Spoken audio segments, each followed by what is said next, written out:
بسم الله الرحمن الرحيم.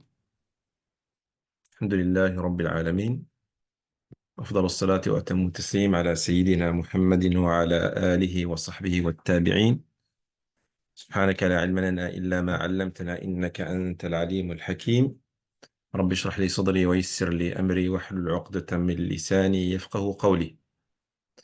اللهم إنا نسألك من الخير كله عاجله وآجله ما علمنا منه وما لم نعلم، ونعوذ بك من الشر كله عاجله وآجله ما علمنا منه وما لم نعلم. هيئ لنا من أمرنا رشدا، واجعل معونتك العظمى لنا سندا. افتح علينا بمعرفة العلم، وسهل أخلاقنا بالحلم، واخرجنا من ظلمات الوهم، وارزقنا حلاوة الإيمان وصدق الإخلاص برحمتك يا أرحم الراحمين. اشف مرضانا ومرضى المسلمين، وعاف مبتلانا ومبتلى المسلمين. اغفر ذنوبنا واستر عيوبنا، واختم بالباقيات الصالحات أعمالنا. كن لعبادك المستضعفين في مشارق الأرض ومغاربها يا قوي يا عزيز. وبعد. Euh, bienvenue à tout le monde. Je tiens à remercier Dr Hamid pour cette invitation et à vous, remerciez-vous d'être présent aujourd'hui dans cette assise coranique bénie, Inch'Allah Ta'ala. Comme vous voyez, si tu lis cette intervention, Wajibuna Nahwa al-Qur'an, qui a été proposée bien sûr par l'instance française du Saint-Coran. C'est un sujet important. Euh, Par contre, j'aimerais clarifier certaines choses par rapport à ce terme de Wajibuna, c'est-à-dire que le propos que je dois dire, les propos que je dois dire et que je dois maintenir aujourd'hui, ça concerne plutôt notre relation avec le Coran. Car,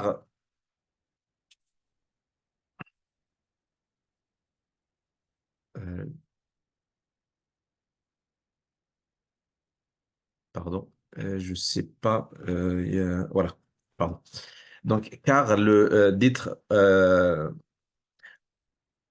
dire notre devoir envers le Coran, c'est pas tous les devoirs au niveau juridique qu'il faut les prendre à l'obligation, les comprendre comme obligation. Car on a des obligations collectives, on a des obligations individuelles et on a aussi des devoirs surrogatoires. Et quand on dit wajibuna, euh, envers wajibuna wa nahwa al-Qur'an al-Karim, notre devoir envers le Coran, ça peut être un devoir obligatoire individuel, ça peut être aussi un devoir collectif, et ça peut être un devoir surrogatoire. Pourquoi je dis ça? Parce que à rendre toute chose liée au Coran un devoir, c'est compliqué. C'est pas la réalité, c'est pas la vérité.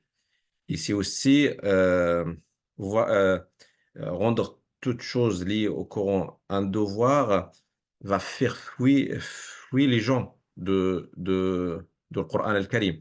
Donc, c'est pour ça qu'il ne faut pas mélanger. On a un devoir individuel, exemple, apprendre la sourate al-Fatiha. C'est un devoir individuel pour chaque musulman, doit apprendre le sourate al-Fatiha pour faire la prière avec. Apprendre à mémoriser le Coran en intégralité, c'est un devoir collectif, c'est pas un devoir individuel. Et aussi apprendre, par exemple, et connaître les règles de tajwid, les détails des règles de tajwid pour, la personne qui n'est pas spécialisée dans ce domaine-là, c'est un devoir surrogatoire. Donc, vous voyez, on a plusieurs façons de, de comprendre un devoir envers le Coran. Euh, c'est pour ça, il faut bien faire la différence entre ces devoirs-là, bien faire la différence entre individuellement et le collectif et le surrogatoire. Et dans chaque des trois, on va trouver des devoirs globaux, généraux, des devoirs individuels. Mon intervention, donc c'était juste pour éclaircir certains termes. Euh, Aussi, je rajoute aussi que cette intervention a comme objectif de, euh, de voir cet équilibre entre le fond et la forme. Hein. Parce que toujours avec notre relation et notre devoir avec le Coran, on a toujours tendance à travailler sur la forme et pas sur le fond. Donc, je vais essayer de voir cet équilibre entre la forme et le fond. Et aussi, a comme objectif de voir une vision générale euh, vers le Coran et pas une vision minime. Parce que aussi, on a tendance euh, en général de donner une vision minime au Coran. Donc, je vais essayer, Inch'Allah, à travers cette intervention, d'essayer de comprendre et de donner une vision générale pour le Coran al-Karim. Aussi, comme objectif, troisième objectif, c'est d'essayer de clarifier euh, qu'on doit travailler dans le Coran et pas autour du Coran. On doit travailler avec et dans le Coran et n'est pas autour du Coran. Et pour ça, je vais me baser sur deux versets coraniques.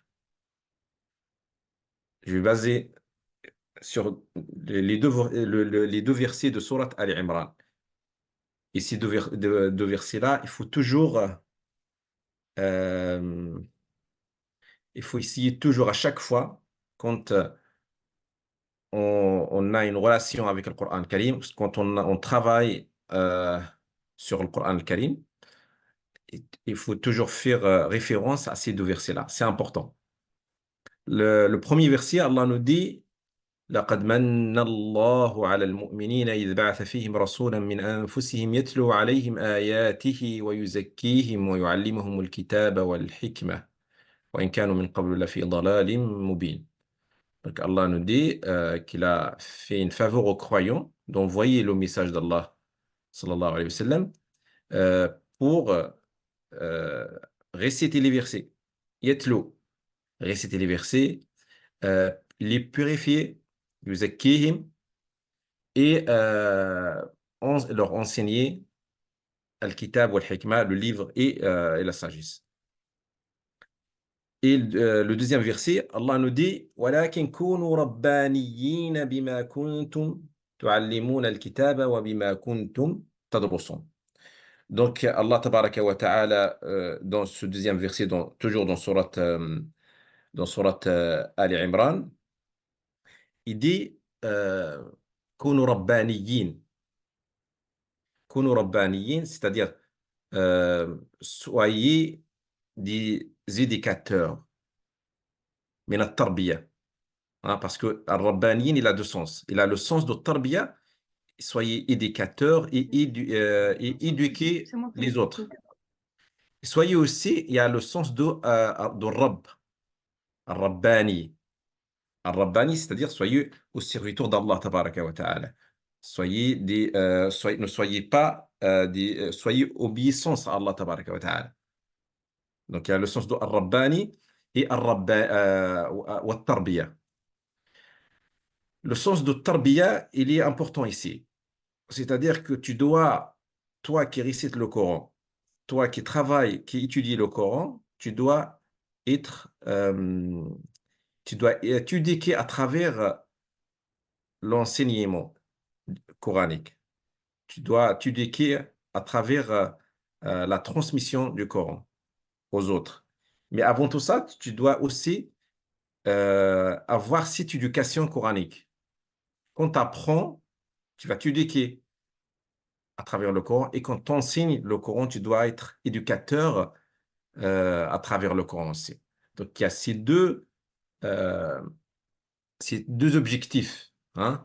Ces deux objectifs, quand on enseigne le Coran, quand on apprend le Coran, quand on médite le Coran, tout ça, euh, il faut jamais oublier que cet objectif-là, l'objectif de s'éduquer à travers le Coran et être éducateur à travers le Coran. C'est pour ça, on va voir que ces deux versets-là se basent sur deux piliers. Le premier, c'est-à-dire celui qui cherche à étudier le Coran, à avoir une relation avec le Coran, euh, à respecter les devoirs envers le Coran, il doit se baser sur deux piliers. Le premier, qu'on appelle al-wasila, qui a été cité qui a été, c'est pas cité, mais qu'on a compris à travers les deux versets. Alors, quand Allah nous dit يتلو عليهم آياته يتلو عليهم آياته ويزكيهم il dit après ويعلمهم الكتاب يتلو ويعلمهم. Ça, c'est al-wasila, c'est le moyen. C'est-à-dire, on doit utiliser nos moyens euh, pour apprendre, pour acquérir la science. Et donc, on doit fournir des efforts euh, pour acquérir la science, pour méditer, pour réciter, pour apprendre, pour pratiquer. Tout ça, on doit le fournir des efforts pour, euh, pour arriver à notre objectif. Et deuxième, deuxième chose, deuxième pilier, c'est al-maqsad, l'objectif. L'objectif de, de ton travail, de ta relation avec le Coran al-Karim, d'enseigner le Coran ou d'apprendre le Coran. Bien sûr, quand je dis apprendre le Coran dans le sens, dans le sens vaste, c'est pas juste au niveau de la prononciation, acquérir la science coranique en général. Donc, il faut voir, il y a un objectif. C'est quoi l'objectif d'apprendre le Coran, de réciter le Coran, de méditer, de l'écouter, de le pratiquer? Il y a il y a un seul objectif. Allah, il l'a cité dans ces deux versets-là. Il l'a cité dans ce verset, dans les deux versets. Le premier verset, il l'a nommé comme euh, Taskiya, la purification. La purification, c'est-à-dire purifier ton cœur euh, à travers le Coran, à travers l'enseignement du Coran, à travers l'apprentissage du Coran. Et deuxième, Ar-Rabbaniya. Et je pense que Rabbaniya, c'est le degré plus haut que Tazkiya. C'est-à-dire, quand on commence la première partie, c'est Tazkiya. On doit purifier nos cœurs. Et pour encore monter en degré, on doit arriver à Rabbaniya. Hein, on doit arriver à Rabbaniya que j'ai expliqué tout à l'heure, pardon, euh, que j'ai expliqué tout à l'heure, euh,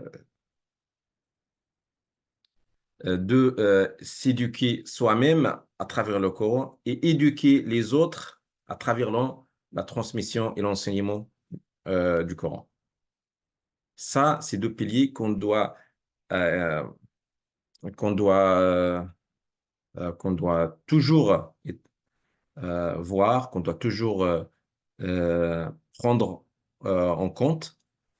Mais malheureusement, en général, certains s'arrêtent que à la première, s'arrêtent que à la première, à l'wasila. Et c'est ça, en fait, le problème qu'on a. Le problème, quand on fait l'effort pour apprendre, pour comprendre, pour, euh, pour autre chose, hein, comme moyen, mais on s'arrête là. On a, euh, on a compris on a compris l'information, on a appris l'information, mais il n'y a aucun effet, aucun spirituel. Et ça, c'est un problème. Donc, les deux, il doit se compléter. Le premier, le wasila, pour arriver à l'objectif, on doit passer cette étape, l'étape de moyens, l'effort. Il faut faire l'effort, bien sûr, c'est important, mais on ne doit pas bloquer sur l'effort. On doit passer aussi à tazkiya et à rabbaniya. On doit essayer de travailler, et c'est ça l'objectif principal de le Coran al-Karim. L'objectif principal a été révélé pour ça.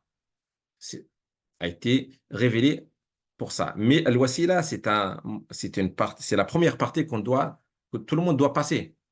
Attention, je minimise pas le moyen ou l'apprentissage non. Je dis simplement qu'on ne doit pas rester bloqué dans les moyens. On doit faire les efforts pour augmenter encore le niveau et arriver à la pratique, et arriver à la purification, et arriver à l'éducation spirituelle. Pour l'effort, parmi, parmi les efforts, bien, l'effort, on a beaucoup de moyens à utiliser euh, pour apprendre, mais j'ai cité 5 moyens les plus importants pour moi, selon moi. Donc, an-niyya, l'intention. L'intention, c'est un travail euh, intérieur, de fond. C'est un travail individuel. C'est la relation entre toi et Allah tabaraka wa ta'ala. Donc, ça, c'est un travail pour toute la vie. Et c'est que tout le monde, c'est pas en fait de parler de niya c'est un travail individuel intérieur. Ça, c'est important de le comprendre. Il faut pas attendre que les autres t'apprennent comment on fait niya ou comment ça peut nous aider, certains rappels, certains, mais c'est un travail individuel intérieur. Et deuxième, j'ai passé au troisième directement exprès pour vous donner l'importance à la condition, pour les conditions de succès. إزالة العقبات النفسية. Euh, Suppression des obstacles psychologiques. Avant de, de rentrer dans le travail, de rentrer dans l'apprentissage, il faut bien sûr essayer d'éloigner les obstacles psychologiques. C'est important. Ah, et ça, c'est dans n'importe quelle condition. Quand on a, pardon, dans n'importe quel projet. Quand on a un projet, avant de commencer ce projet-là, il faut voir, il faut voir des idées positives envers ce projet-là. Si avant qu'on commence le projet, on sait que déjà le projet, on est déjà échoué, le projet il n'est pas adapté, ou il n'est pas, où je me dis que ce projet il n'est pas fait pour moi, donc c'est pas une bonne méthode pour commencer. Comme on dit dans le Coran Karim, oui, le Coran, c'est pas fait pour moi, le Coran, c'est pour les arabophones, le Coran pour des verses raisons, c'est pas pour moi. Non, ça, c'est des obstacles qu'on met pour euh, accès à ce projet, pour réussir ce projet. Donc ça, c'est important. Après Nia, il faut se préparer psychologiquement euh, pour accéder à ce projet. Troisième, al-barnamaj, c'est-à-dire fixer un programme. Si vous avez un projet d'apprendre le Coran, de méditer le Coran, ils vont en parler peut-être après, Inch'Allah, aussi de différents programmes qu'on peut faire. Euh, donc, il faut fixer un programme. Par exemple, fixer un programme pour le hifz, fixer un programme pour la révision, fixer un programme pour d'autres, pour la méditation. Tout ça, c'est important pour arriver, pour réussir son projet. Quatrième, استغلال الفرص, profiter des occasions. Ça, c'est important aussi on a des occasions qu'il ne faut pas rater. Une occasion, s'il est raté, c'est fini. Il ne va pas revenir euh, pour nous sauver. Donc, c'est pour ça qu'il faut en profiter des occasions si on a. Et le mois de Ramadan, parmi les meilleures occasions qu'il faut pas rater. Et donc, dès maintenant, il faut faire un programme pour le mois de Ramadan et pour cette occasion importante. Surtout, Allah tabaraka wa ta'ala, il a nommé شهر رمضان الذي أنزل فيه القرآن. Donc, il y a toutes les conditions pour réussir un programme dans ce mois béni. Après le dua, une fois on a fini, on a fait, euh, on a fait l'asbab, les causes, on demande à Allah tabaraka wa ta'ala la facilité pour ce projet-là. Et bien sûr, le dua, vous connaissez les conditions, mais il y a une condition qui est importante dans le dua, pour moi, c'est la purification de ton cœur. Et si ton cœur il n'est pas purifié des grands péchés, ton doigt, en fait, ça passe pas. Tu n'as pas la clé pour qu'Allah accepte tes invocations. Si tu veux voir la clé euh, pour qu'Allah accepte les invocations, il faut purifier ton cœur spirituellement. Voilà les 5 conditions, vite fait c'est un rappel pour ceux qui aimeraient apprendre le Coran Karim ou avoir une relation avec le Coran Karim ou à pratiquer ou à appliquer certains devoirs envers le Coran. Non. Parmi les devoirs envers le Coran qu'on peut avoir, c'est un devoir d'avoir, pardon,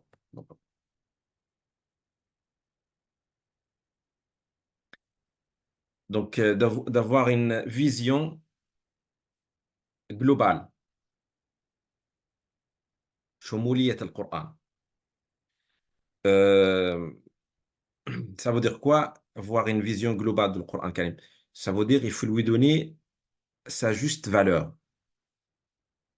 Il faut, quand on dit que le Coran Karim, euh, que notre relation avec le Coran Karim, c'est juste de l'apprentissage. Par exemple, je donne un exemple. Juste de l'apprendre, de la prononcer. Ben, pour moi, c'est pas sa juste valeur. On ne donne pas sa valeur vraiment au Coran Karim quand on pense comme ça, sans vouloir, bien sûr, sans vouloir de ne pas lui donner sa valeur, sans vouloir ou par l'ignorance. Et donc, non, pour lui donner sa valeur, il faut voir cette vision globale. Je vous donne un exemple, un exemple. Quand on dit le Coran al-Karim, c'est juste un livre pour le halal ou le haram, pour licite et illicite. Il y en a qui ont cette vision-là. Quand on parle du Coran, pour lui, c'est le halal et le haram. Alors que la réalité, c'est pas ça. Le Coran, c'est pas un livre de haram ou halal. Les savants les fuqaha disent que euh, les versets qui concernent le halal ou le haram ne dépasse pas 500 versets. Et comme vous savez, dans le Coran Karim, il y en a 6000 versets, 6236 selon l'Ad al-Koufi. Donc, quand on fait cette comparaison entre le 500 versets par rapport à 6236, c'est pas une grande partie quand même. Donc, les autres versets, c'est ça en fait que j'appelle qu'on ne donne pas la valeur, ça juste valeur au Coran al-Karim. C'est dans ce sens-là. Donc, il faut voir cette vision du Coran parmi nos devoirs envers le Coran. Il faut voir cette vision globale, le considérer comme a dit Mohammed al-Ghazali. Il a parlé du Coran al-Karim. Il a fait un livre qui s'appelle Al-Mahawir al-Khams, les 5 axes. Et donc, il a essayé de nous parler un petit peu le contenu du Coran. Donc, il a dit, le Coran, on trouve dans le Coran al-Karim, Allahul Wahid. C'est-à-dire, le Coran al-Karim, il nous a parlé d'Allah unique, qu'il faut adorer, qu'il faut pas, on ne peut pas associer avec lui. Donc, ça, c'est un pilier parmi les piliers de le Coran al-Karim. Et c'est pas juste le halal ou le haram, comme j'ai dit tout à l'heure. Aussi, Mohammed al-Ghazali, rahimahullah, il parle de al-kawnu ad-dallu ala khaliqihi, l'univers signe de son créateur.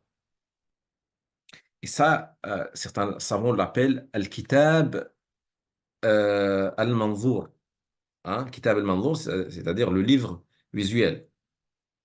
On, on, on cherche l'existence d'Allah tabaraka wa ta'ala à travers l'univers, à travers sa création. Et aussi, il nous a parlé de Al-Qasas. Le Coran nous parle aussi de Al-Qasas al-Qur'ani, l'histoire dans le Coran. Car dans l'histoire dans le Coran Karim, il nous parle euh, des, de l'être humain, des, de Adam jusqu'à la fin du temps, pour tirer les enseignements euh, à travers l'histoire coranique. Et il nous parle aussi, le Coran Karim, de le domaine d'éducation et la législation. Donc, le Coran aussi nous parle de l'éducation et la législation, c'est al-fiqh, qu'on avait dit tout à l'heure. Et aussi, le Coran Karim, il nous parle de al-ba'th ou al-jaza, la résurrection et la récompense. Ce sujet euh, que, euh, que l'être humain a un problème avec ça.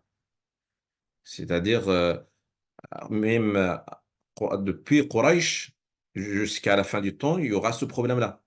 Comment Allah tabaraka wa ta'ala il va ressusciter l'être humain le jour du jour dernier. Et donc, le Coran Karim nous explique, il nous donne des exemples. كما السماء الأرض يحيي الأرض بعد موتها. Et il nous donne plusieurs exemples à travers euh, ce, euh, ce pilier de le Coran, parmi les piliers du Coran Karim. Donc, vous voyez, cette vision globale, il faut, euh, il faut la savoir, il faut le savoir, il faut la connaître. Il faut toujours essayer de comprendre le Coran Karim à travers ça, et pas à travers le halal ou le haram. Euh, non. Donc, quand on a cette vision-là, ça va nous aider beaucoup. Ça va nous aider à méditer, ça va nous aider à comprendre, ça va nous aider à, à, à apprendre, pourquoi pas aussi, le Coran. Voilà. Parmi nos devoirs envers le Coran aussi, c'est de le considérer comme un projet de vie. Le Coran al-Karim est un projet de toute ta vie. C'est pas un projet d'un an ou de le mois du Ramadan, juste le mois du Ramadan et après c'est fini. Ou un an, ou juste un devoir pour l'apprendre pendant quelques années et c'est fini. Non, le Coran, c'est pas ça l'objectif de l'apprentissage du Coran ou de voir une relation avec le Coran Karim. Il faut une relation toute la vie.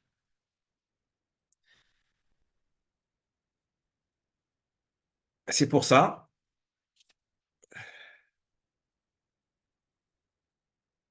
pardon,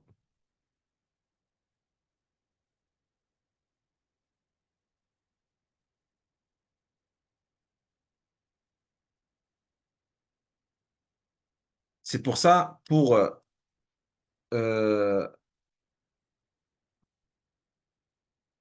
pour considérer le Coran est un projet pour toute la vie, il faut, euh, il faut essayer de le prendre verset par verset.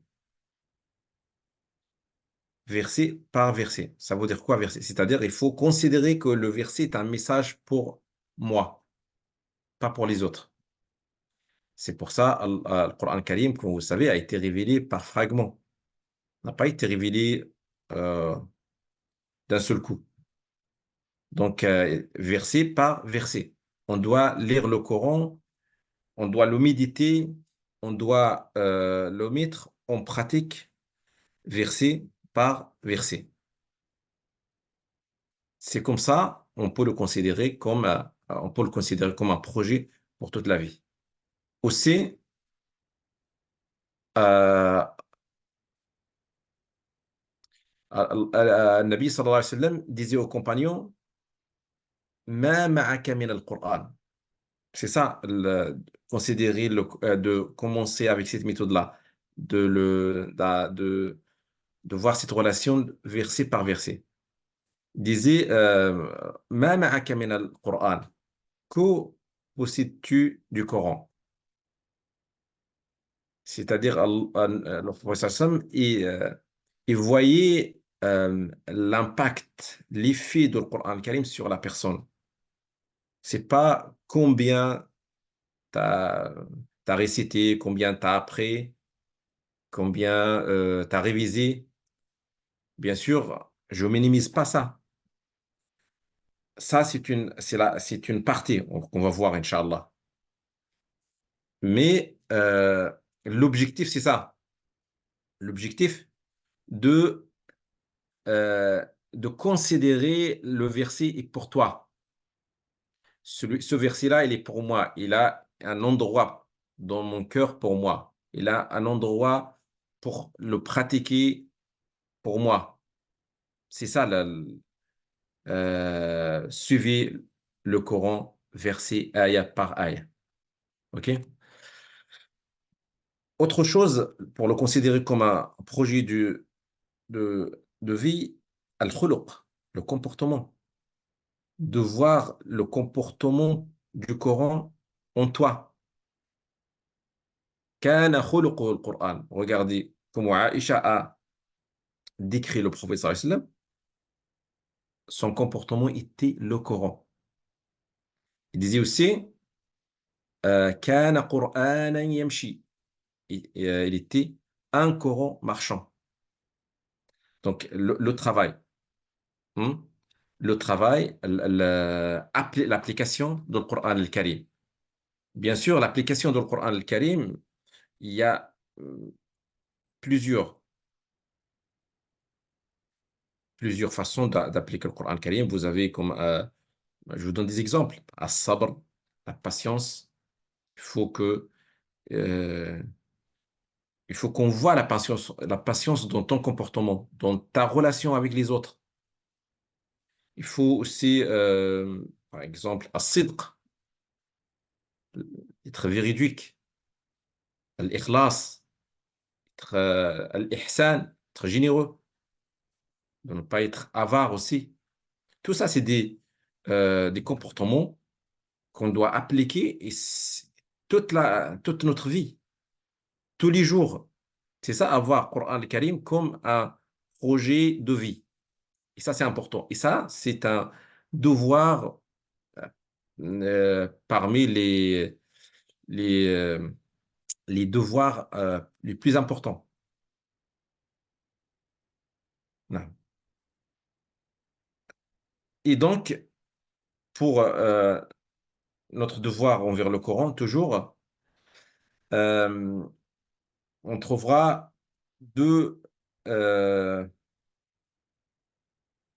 deux choses. On trouvera aux euh, deux différentes actions. La première action, si on peut dire, c'est tarku hajri al-Qur'an. C'est-à-dire, on a tous des manquements envers le Coran. Tout le monde. Euh, Tout le monde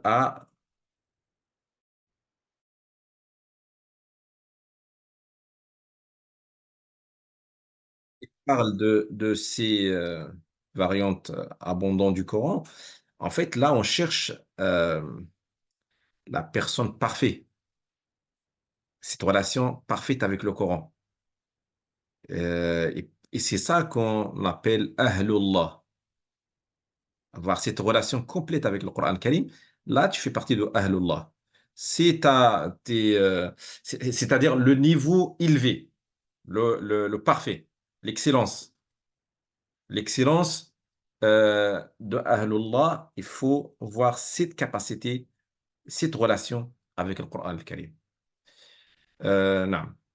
Et aussi, c'est ça qui veut dire خيركم من تعلم القرآن وعلمه. Le meilleur parmi vous, c'est lui qui enseigne le Coran et qui le transmet.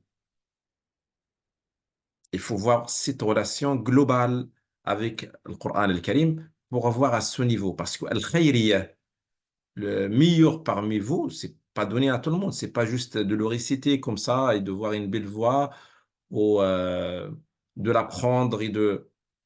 Je, bien sûr, là, il y a, si la bonne intention, il est là, il y a l'ajr, il y a chaque al-baraka, il y a chaque lettre, l'idée hasanat. Ça, on est d'accord.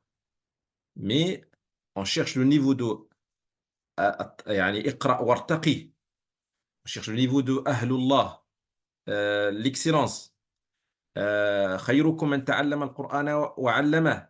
التعلم, comme on a dit, comme il a dit dans Allah tabaraka wa ta'ala, dans sourate Ali Imran, ولكن كونوا ربانيين بما كنتم تعلمون الكتاب وبما كنتم تعلمون وتعلمون. Les deux lectures. بما كنتم تعلمون وتعلمون الكتاب. Donc, avec ces conditions-là, que on arrive au niveau de Ahlullahi wa khassatuhu, on arrive Ahlullahi wa khassatuhu, c'est-à-dire les proches d'Allah tabaraka wa ta'ala, et khayrukum man ta'allama al-Qur'ana wa 'allama, avec ces conditions-là. Et c'est ça aussi que j'ai appelé de lui donner sa juste valeur au Qur'an al-Karim. Parce qu'en vérité, si on dit oui, khayrukum man ta'allama al-Qur'ana wa 'allama, mais on n'applique pas et on n'a pas donné, on a manqué de respect au Coran al-Karim, pour moi. Donc, je reviens pour donc l'Aouda et le Coran al-Karim pour le retour vers le Coran parmi nos devoirs, al-iman bihi. Bien sûr, on est tous des croyants, on croit en Coran al-Karim. Mais ici, moi, je ne parle pas de l'iman, comme vous voyez en bas, j'ai cité al-wahi, la révélation. On doit voir une croyance, avoir une croyance du Coran al-Karim euh, pour comprendre euh, ce, ce, cette croyance, il faut, il faut comprendre le terme al-wahi. Le terme al-wahi. nous, on croit tous, tous les musulmans croient que le Coran, c'est la parole d'Allah tabaraka wa ta'ala, a été révélé au prophète sallallahu alayhi wa sallam. Ça, c'est le wahi. On appelle ça al-masdar. C'est-à-dire, c'est une histoire qui a été, qui s'est passée avec le prophète sallallahu alayhi wa sallam quand, quand le Coran a été révélé. Mais le wahi, la révélation, c'est un nom du Coran al-Karim, c'est un attribut du Coran al-Karim aussi. C'est-à-dire, le wahi aussi, c'est l'équivalent de ar-ruh. C'est aussi, ça veut dire al-nour, ça veut dire aussi al-dhikr. Donc, l'origine de la révélation a été faite à l'époque. Ça, c'est la manière de la descendance du Coran al-Karim. Ça, on appelle ça le wahi aussi. Mais il y a deuxième sens, c'est le wahi al-ism. Le nom de Coran al-Karim, c'est le wahi aussi. إن هو إلا وحي يوحى إن هو إلا وحي يوحى قل إنما أنذركم بالوحي. j'ai vous a j'ai je vous ai averti, je vous ai averti à travers la révélation, à travers le Coran, le wahi.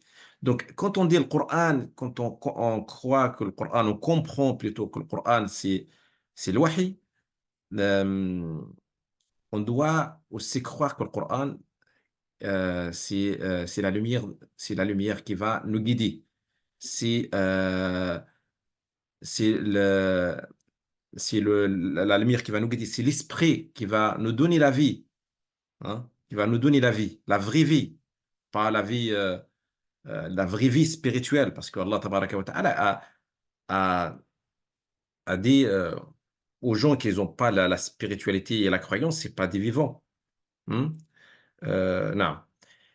Donc, al-wahi, il faut croire en Coran al-Karim en tant que wahi. On prend en considération la révélation comme al-dhikr. Le Coran, c'est un rappel pour nous. Le Coran, c'est un esprit pour nous. C'est une lumière pour nous. Hmm? Non. Et l'autre devoir envers le Coran aussi, c'est hubbul Coran, l'amour du Coran.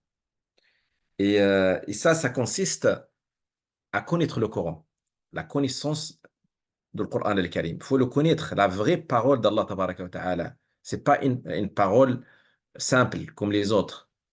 Et donc, pour voir cette connaissance-là, il faut, ouais, comme Allah tabaraka wa ta'ala il parle de lui, il dit إنما يخشى الله من عباده العلماء. Donc, ceux qui craignent Allah tabaraka wa ta'ala, c'est les savants, mais l'ulama billah.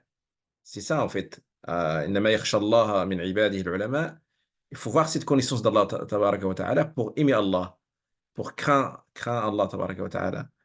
Pareil pour le Coran al-Karim. Il faut voir la connaissance du Coran al-Karim, que c'est une parole divine, c'est une parole d'Allah tabaraka wa ta'ala, c'est pas n'importe quelle parole. العمل بالقرآن الكريم. Donc, toujours dans العمل بالقرآن الكريم, l'application du Coran. Pour revenir, le retour vers le Coran, il faut l'appliquer et ne pas abandonner l'application. L'application. Et là, j'ai dit l'état de la personne avant la parole. Comme j'ai répété, comme j'ai dit tout à l'heure, que on doit voir sur toi, en toi, le comportement, la, كان خلق القرآن كان قرآنا يمشي, hein, comme on a dit tout à l'heure. Donc, tu dois, en tant que, et surtout ceux qui apprennent le Coran al-Karim, qui mémorisent, qui travaillent dans ce domaine-là, euh, et ils ont la responsabilité plus que les autres. Ça ne veut pas dire que les autres, ils n'ont pas la responsabilité. Attention. Non. Tout le monde, le Coran a été révélé pour tout le monde, tous les croyants. Mais pour ceux qui s'aidaient dans le domaine, soit de l'apprentissage, soit de la science, soit de pratiquant, il est, il a plus de responsabilités envers Allah tabaraka wa ta'ala que les autres. C'est ça. Mais ça ne veut pas dire que les autres n'ont pas la responsabilité. Non. Tout le monde a une responsabilité générale, mais ceux qui sont dans le domaine ont une responsabilité spécifique. Donc, c'est ça l'état avant la parole.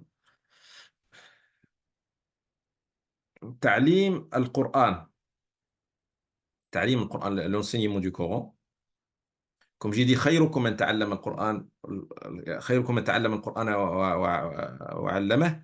Ça nécessite euh, avec la condition de al-Rabbaniya. Il faut l'enseigner et l'apprendre avec al-Rabbaniya pour cet objectif-là. Si on n'a pas cet objectif-là, on va rester dans la forme et pas dans le fond. Al-Rabbaniya, c'est le fond. Et ta'lim, l'étape de ta'lim, l'apprendre, ça, c'est la forme. Donc, il faut faire attention à ça. C'est important de voir ce sens-là dans notre relation avec le Coran al-Karim. Donc, l'acquisition et la transmission du Coran al-Karim. Après, vous avez, pour le retour avec le Coran, le retour vers le Coran, pardon, ad-da'watu bihi wa ilayhi, la guidance envers et avec lui. Et ça, c'est important aussi. Et ça nécessite, euh, ça nécessite la communication, ça nécessite la communication, une communication très claire, pas juste claire. Parce que le Coran, il a nommé ça al-balagul mubin, c'est-à-dire on doit transmettre le Coran al-Karim aux autres, la parole d'Allah aux autres, avec une clarté euh, sans brouillard. Et ça, malheureusement, il y a des efforts, il y a des, euh, mais on n'a pas on n'a pas été à la hauteur jusqu'à là. Parce qu'aujourd'hui, notre bataille, c'est une bataille de la communication, de la parole, al-kalima. Et le Coran, kalima. Et il n'y a pas plus fort comme parole que la parole, comme la parole d'Allah tabaraka wa ta'ala. Et donc, faire de la communication, c'est al-balagh al-mubin, c'est un devoir très très important et peut-être dépasse beaucoup de devoirs qu'on a dépassés. Donc, surtout aujourd'hui, parce que toute bataille, ça commence par la parole. C'est à travers la parole qu'on va construire autre chose. Et donc, al-balagh al-mubin, les médias, c'est la parole. Les réseaux sociaux, c'est la parole. Euh, les, c'est très, très vaste. Donc, ça, c'est important de chacun dans son domaine. Hein. C'est-à-dire, pour vous dire aussi, voir cette vision du Coran Karim, c'est pas juste de l'apprentissage et c'est pas juste de l'apprentissage. Il est encore plus global, plus général, le Coran Karim qu'on croit. Après, vous avez الدفاع عن القرآن, la défense du Coran. Donc, par شبهات المستشرقين, la suspicion des orientalistes. Soit des orientalistes, aujourd'hui on les appelle islamologie. Donc, avant c'était des orientalistes et aujourd'hui c'est l'islamologie. Ça aussi, c'est un domaine important. Aujourd'hui, vous savez, on a des chercheurs qui orientalistes ou islamologie qui cherchent dans le domaine du Coran al-Karim, comme au Collège de France avec François Desroches. Et il y a des chercheurs qui cherchent dans le domaine du Coran al-Karim, dans son histoire, dans les variantes lecture, al-qira'at. Et donc, euh, ça, on a besoin aussi de parler, de défendre le Coran al-Karim dans ce domaine-là. Et moi, je vous invite, ceux qui ont les capacités de travailler sur ce sujet-là, c'est aussi ça important pour les musulmans et pour les non-musulmans, les deux. Voilà. Donc, Bienvenue au service client de Nadia, bonjour. le retour, toujours dans le domaine, le retour vers le Coran, on a, il faut, euh, il faut faire un programme si on veut vraiment voir réussir notre retour vers le Coran. La clé de ce programme, c'est at-tilawa, c'est la lecture du Coran al-Karim. La clé de la bonne relation avec le Coran al-Karim, c'est at-tilawa. La clé pour voir un effet de le Coran al-Karim sur nous, c'est at-tilawa, la lecture. C'est pas moi qui dis ça, c'est le Coran al-Karim. Allah, dans le Coran al-Karim, il a cité plusieurs fois ce terme at-tilawa, dans le sens, bien sûr, la lecture est suivie. Parce que tilawa, dans la langue arabe, ça veut dire suivez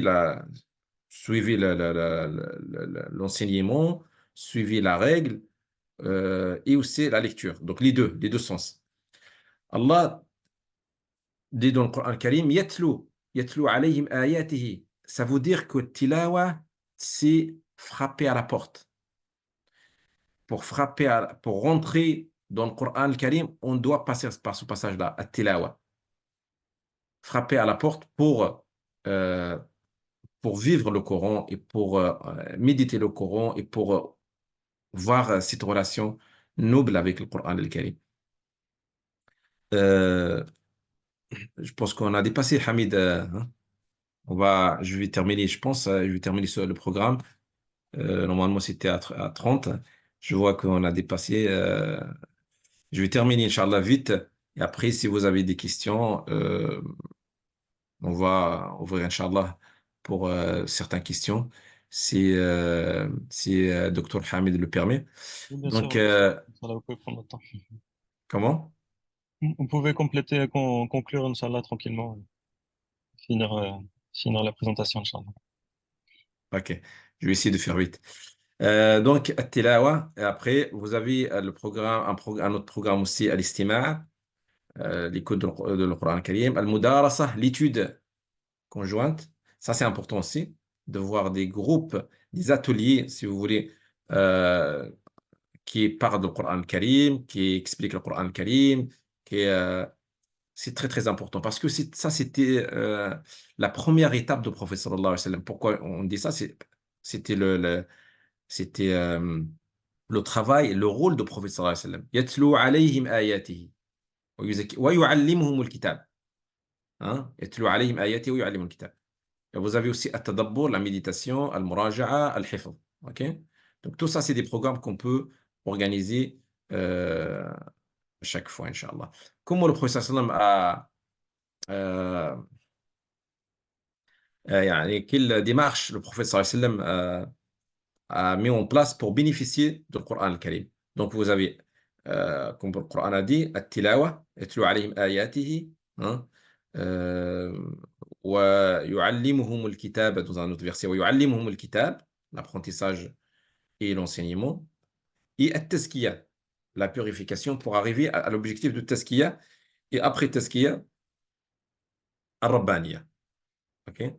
إذن يتلو عليهم, toujours revenir au verset que j'ai cité au début de cette intervention.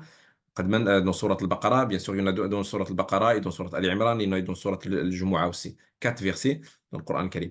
يتلو عليهم آياته ويزكيهم. Ici, il a avancé ويزكيهم pour donner l'importance à Tazkiya. ويعلمهم الكتاب والحكمة. Donc c'est ça la méthode et c'est ça la démarche prophétique envers le Coran al-Karim pour bénéficier du Coran al-Karim. Aussi, certains savants ont parlé de manhaj al-tabsiri, c'est-à-dire pour voir un effet sur du Coran al-Karim sur ton cœur, sur ton comportement.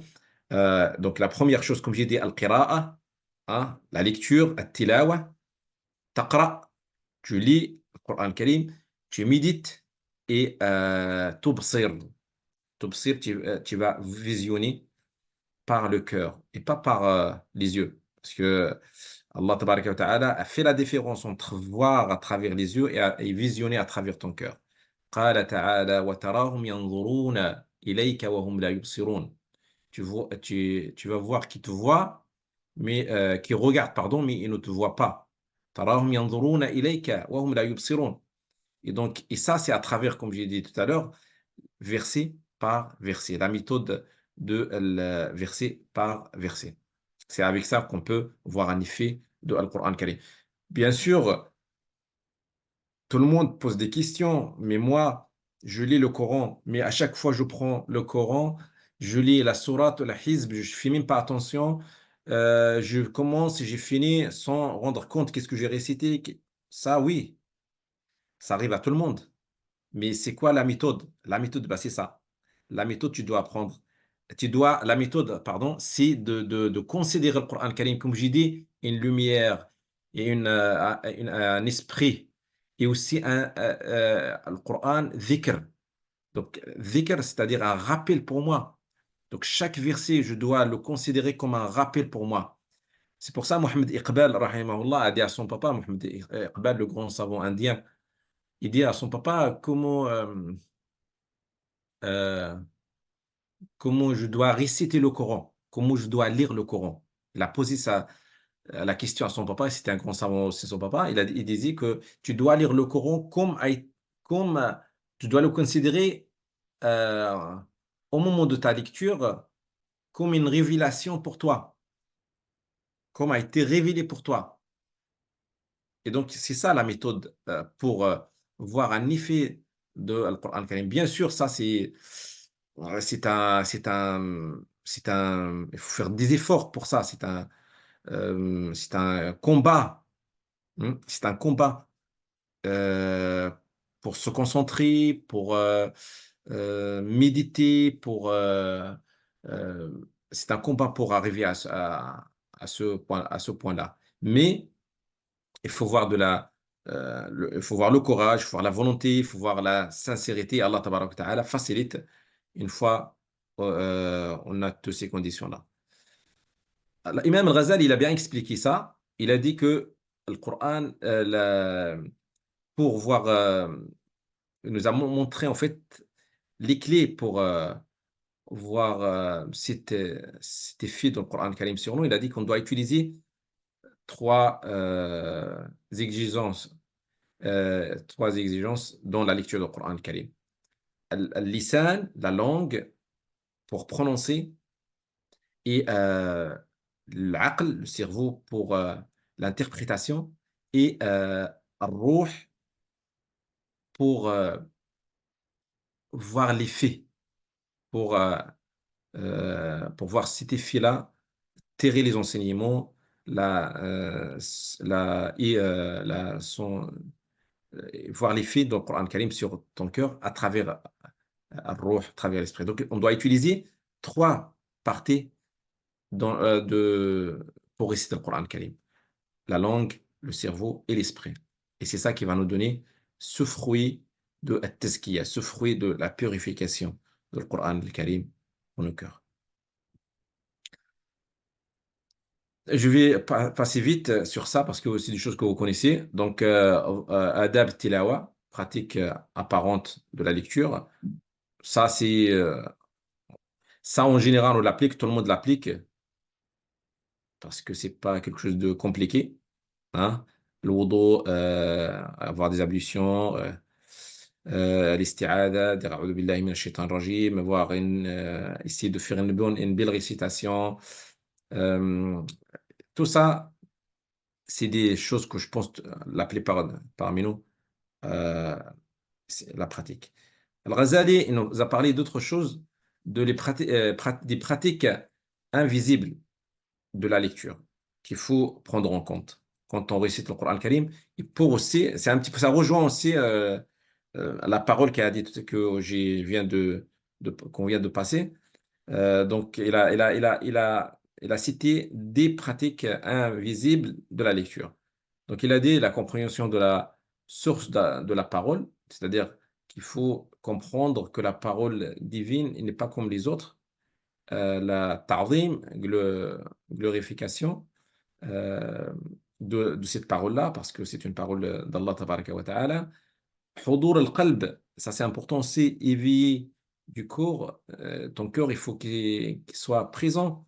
Hein. C'est pour ça que Allah tabaraka wa ta'ala, dans Surat Qaf, il nous dit, après avoir cité plusieurs arguments sur l'akhira, il a dit Inna fi dhalika la dhikra liman kana lahu qalbun aw alqa as-sam'a wa huwa shahid. Dhikra liman kana lahu qalb. Donc c'est un rappel pour ceux qui ont un cœur éveillé. Et pas pour ceux qui juste qui récitent, mais leur cœur il est ailleurs. Hein. Donc ça c'est important. حضور القلب. التدبر, la méditation, التخلي عن موانع الفهم, donc l'abandon des obstacles à la compréhension. Donc il faut essayer de ne pas d'abandonner les obstacles de la compréhension, comme التعصب, comme de suivre un Coran ou une école ou un cheikh ou un professeur ou par la tradition. Hein. Ça, si on suit quelqu'un aveuglement, Al-Ghazali nous dit, ça c'est des obstacles pour ne pas comprendre le Coran. Il nous dit aussi, parmi les obstacles, de se focaliser euh, sur les points d'articulation, sur tajwid, les points d'articulation de la lettre. Si toi qui récites le Coran al-Karim, qui cherche à voir la purification, si tu focalises ta récitation que sur la lettre, que sur la prononciation, eh ben, sache que ça peut être un obstacle pour ne pas comprendre le Coran al-Karim. En fait, c'est ça que je vous dis tout à l'heure, la forme et le fond. Parfois, surtout ceux qui apprennent le Coran al-Karim, qui apprennent tajwid, parfois, surtout au début, parfois on exagère. Au début, c'est bien, c'est pas grave. Mais il faut pas qu'on focalise que sur ça. Il faut pas qu'on s'arrête à ce stade-là. Il faut qu'on dépasse le niveau le moyen, le wasila, ou le wasail. Il faut qu'on dépasse ce niveau-là pour passer à la compréhension et à la purification. Tarsis. Donc, Tarsis, comme j'ai dit tout à l'heure, donc il faut voir le verset propre à toi, pas pour les autres. Le verset, il n'est pas venu né pour, il est venu pour toi avant les autres. Ça, c'est important parce que on a la tendance de dire, ouais, celui-là, il me concerne pas. Dans celui-là, moi, je suis bien, je suis très bien comme ça, et ça, il me concerne pas. Je suis à la hauteur. Non, non, c'est un rappel pour à chaque fois, à chaque moment, toute ta vie, chaque verset. C'est un rappel pour nous. At-ta'athur, donc ici de être la sensibilité, d'avoir la sensibilité quand on récite le Coran Karim. L'élévation, at-taraqi, iqra' wartaqi. Iqra' wartaqi, et bien sûr, comme j'ai dit, à la condition, avec ces conditions-là, toujours revenir à deux versets de sourate Ali Imran. لكن كونوا ربانيين بما كنتم تعلمون الكتاب وبما كنتم تدرسون يتلو عليهم آياته ويزكيهم ويعلمهم الكتاب والحكمة. C'est avec ces conditions-là qu'on peut arriver à Taraqi, Inch'Allah. At-Tabarri. Voilà, je pense qu'on va s'arrêter là, Inch'Allah. Barakallah fikoum, merci beaucoup pour votre écoute. Et s'il y a d'autres questions, ça me dérange pas. Barakallahu fikoum. Subhana rabbika rabbil izzati amma yasifun, salam ala al-mursalin, walhamdulillahi rabbil alamin. Et je tiens à remercier une deuxième fois Dr Ahmed pour cette invitation. Et aussi, je tiens à remercier aussi le stade Abdallah, celui qui m'a aidé pour cette présentation. Barakallahu fikoum.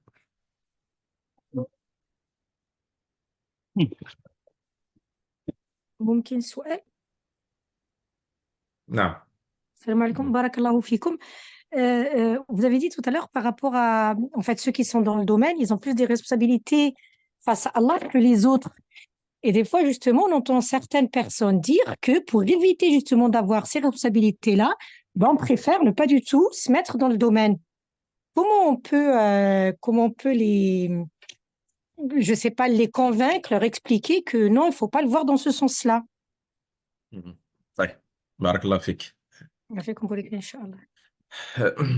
Bah, avec cette logique-là, on peut rien faire. Parce que si on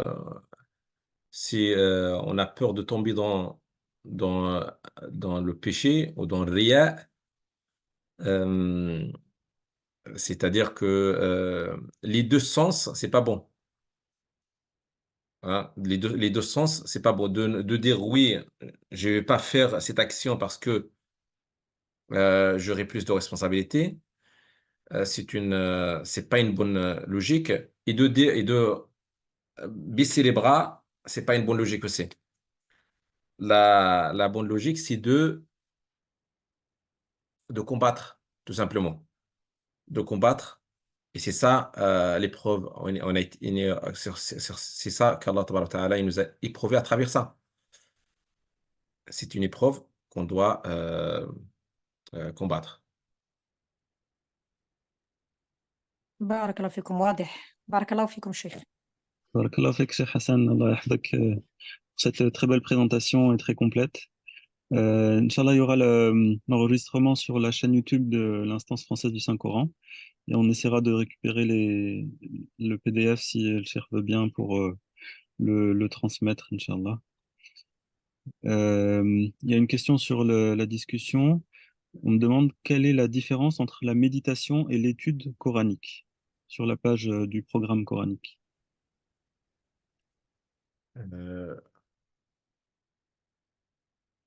En fait, ça, c'est la méditation, c'est un travail individuel. C'est une relation entre le serviteur et Allah Tabaraka wa Ta'ala. Et c'était quoi l'autre? Pardon. Entre quoi? Entre la méditation et Et l'étude coranique. l'étude coranique, c'est comme un petit peu, c'est comme un tafsir. C'est un travail collectif, c'est un travail. La méditation, c'est l'objectif. Et alors, l'étude coranique, c'est le moyen. Voilà. L'étude coranique, c'est comme entre tafsir et tadabbur. L'étude coranique, on cherche le sens de verset, le sens coranique, le sens de verset. Par contre, dans la méditation, on cherche à avoir un effet spirituel sur nos cœurs.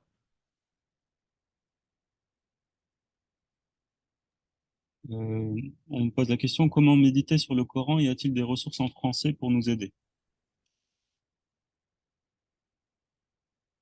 En fait, ah oui, donc là, bah, vous avez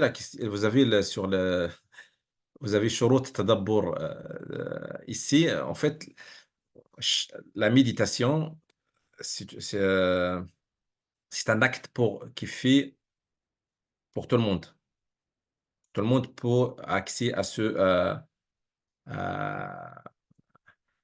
accès à la méditation.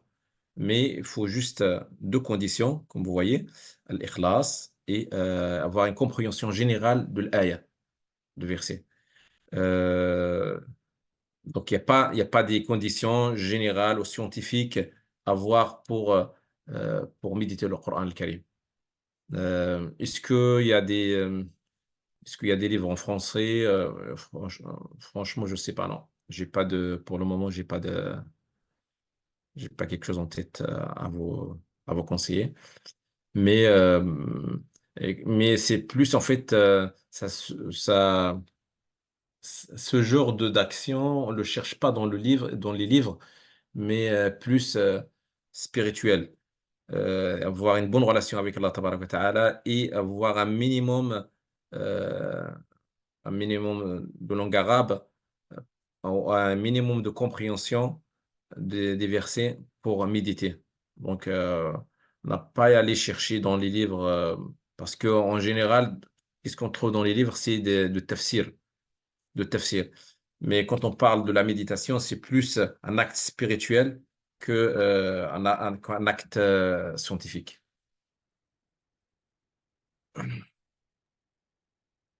Comment se donner le goût d'une lecture quotidienne? Parce qu'il On a parlé de programme.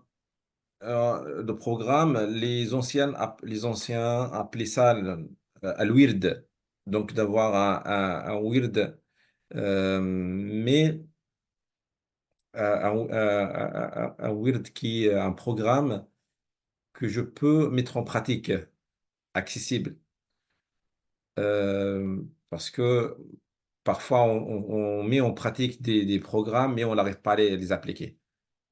Et c'est pas ça qui est demandé. Faire un programme qu'on peut mettre en pratique, hein. Il faut fixer un programme et et avoir l'assiduité pour mettre en pratique ce programme. Ces deux choses-là, je pense qu'on peut nous aider pour avoir une lecture quotidienne. Barakallahu fik, Cheikh Hassan. Inch'Allah, on va prendre plus de votre temps et on s'excuse pour ceux à qui on n'a pas pu répondre aux questions et ceux également qui ont essayé d'entrer parce qu'on a dépassé le nombre de 100 participants, machallah. Est-ce qu'il y a, il y a d'autres questions? Euh, alors, si on peut, il y a quelques autres questions. Par exemple, on demande. Ouais, On peut ajouter 5 minutes, pas de ça marche. souci. Ok. On demande s'il y a une bibliographie pour l'exégèse en français, si vous avez des titres à nous donner.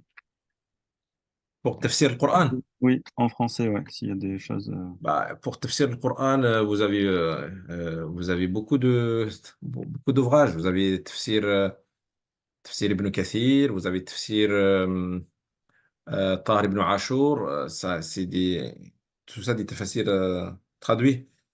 Euh, il y en a, la librairie, elle est riche de ça.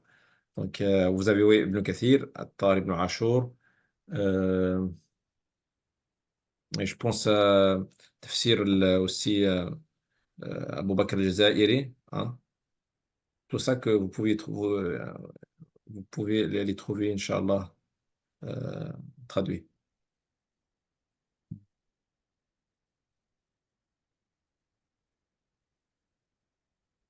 Une dernière question. Est-il nécessaire d'obtenir une ijaza pour enseigner le Coran ou simplement par recommandation du professeur qui est lui-même moujaz? C'est pas le sujet. Ouais, enfin, on a souvent la question, est-ce Ouais. qu'il faut, à quel moment est-ce qu'on peut commencer à enseigner le Coran? Est-ce qu'il faut atteindre un certain niveau ou est-ce que euh, on peut commencer à enseigner le Coran avant En d'être fait, enseigner diplômé? le Coran, ça dépend des catégories. Parce qu'en fait, on a le verset de le hadith Ballighu anni walau aya. Et donc, ça dépend des catégories, des cas. Est-ce que c'est dans le cas où le cas de l'ijaza, par exemple, c'est le niveau le plus haut? Ça, il faut voir vraiment la capacité il faut voir le niveau. Si c'est juste pour des enfants et moi, je préfère que la personne pose la question à son professeur. voir le professeur et lui demander est-ce que j'ai la capacité pour enseigner, par exemple, les enfants, pour enseigner les débutants, pour enseigner les personnes âgées. On ne peut pas donner une réponse générale comme ça, c'est compliqué, c'est pas adapté à tout le monde. Ouais.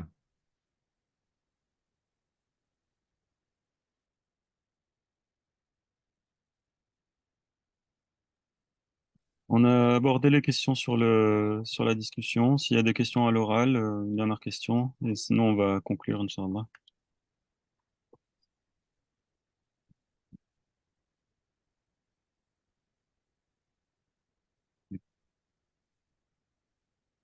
Bon, en tout cas, barakallah fik, Cheikh Hassan, pour cette belle présentation exhaustive et inspirante, qui nous met dans de bonnes conditions pour aborder le mois du Ramadan, Inch'Allah.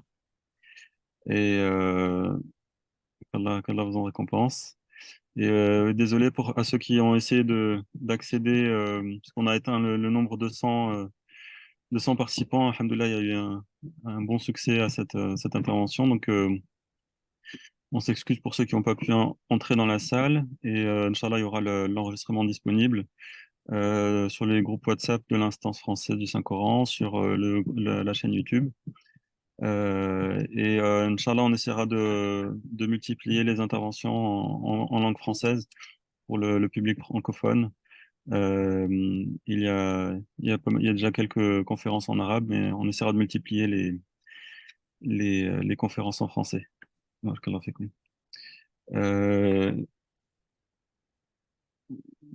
Alors, euh, je vais essayer de mettre. Vous pouvez rester sur la réunion, Inch'Allah. Je vais essayer de mettre le lien WhatsApp pour le lien du groupe WhatsApp sur le chat, Inch'Allah, pour ceux qui seront encore là.